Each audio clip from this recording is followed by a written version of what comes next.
welcome back to my channel. Thank you so much for stopping by today. So in today's video we are going to be making oha soup or ora soup. Some people call it oha while some call it ora, but in my own language I call it oha soup. So this soup, we are going to be making it in a very simple way and in a very tasty and delicious way. I am very sure that you guys are going to love this recipe, though I already have a recipe on how to make oha soup, but that has been a long time ago. I think it's almost 2 years now, so this is just going to be an updated version of it, and I want to share with you all what I'm going to be using and how I'll be making this soup. So I hope you guys enjoyed this video.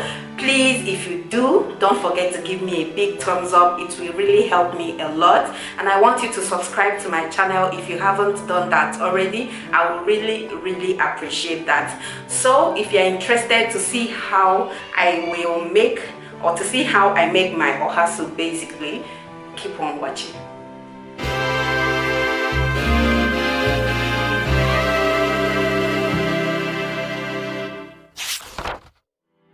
So guys, to make this soup you will need some fresh oha leaves. The picture you are seeing up there is how fresh it looks before I put it in my freezer. So I just took it out from the freezer. You will need some uziza leaves.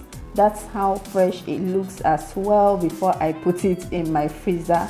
And then you will need some ogiri igbo or ogiri obe, depending on the one you have. You can make use of any one you have. Then you'll be needing some scotch bonnet pepper. Just add pepper according to how spicy you want the soup to be. Some onga, this is optional. You can use seasoning powder or seasoning cubes. Then you'll be needing some thickener, and for this recipe I'm going to be using cocoyam flour. You can use oatmeal flour if you want. It works best as well. Then you need some palm oil. You will need some meat. Here I'm going to be using some assorted meat and fish. I have mackerel, stockfish, shaki, beef, bomo, chicken, and what again? Yeah, that's basically what I have there. So I already cooked the meat with some salt, seasoning cubes, and some water, obviously. So now I just poured the stock from the meat inside my pot. I added some more water. Just add as much water as you want depending on the quantity of soup you are making, but not too much, definitely. So I allowed the stock to come to a rolling boil. Then I added my palm oil, just a cooking spoon of the palm oil. I added the onga, some salt, just a teaspoon of salt. I already tasted it to make sure everything is okay. So now while that is still boiling, I went ahead to mix my thickener. I added 4 tablespoons of the cocoyam flour. I poured some water, that's hot water, and then mixed it until I get the consistency you are seeing right now. So I'm just going to be scooping it a spoon at a time inside the pot, and I used all of that, as you can see.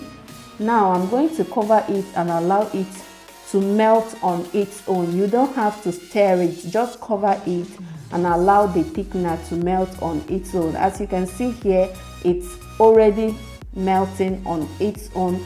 I didn't open the pot, and I think I left it for about 6 minutes. I can't remember, but it's not up to 10 minutes.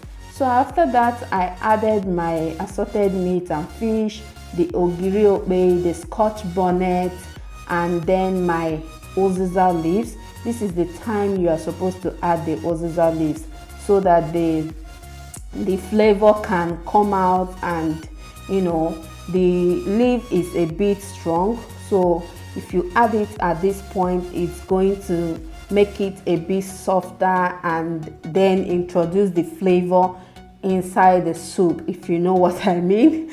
I don't know if I'm beating around the bush here, but yeah. So after about 5 minutes of adding the everything and the uziza leaves, I added my oha leaves. That should come last. Once you add the oha leaves, turn off the heat immediately. If not, the oha leaf is going to go dark and you won't like it. So add it and turn off the heat and just basically bring the pot down. And that is it, guys. It's so simple, so quick, and it was so delicious. Trust me, guys, you need to give this recipe a try. Thank you so much for watching.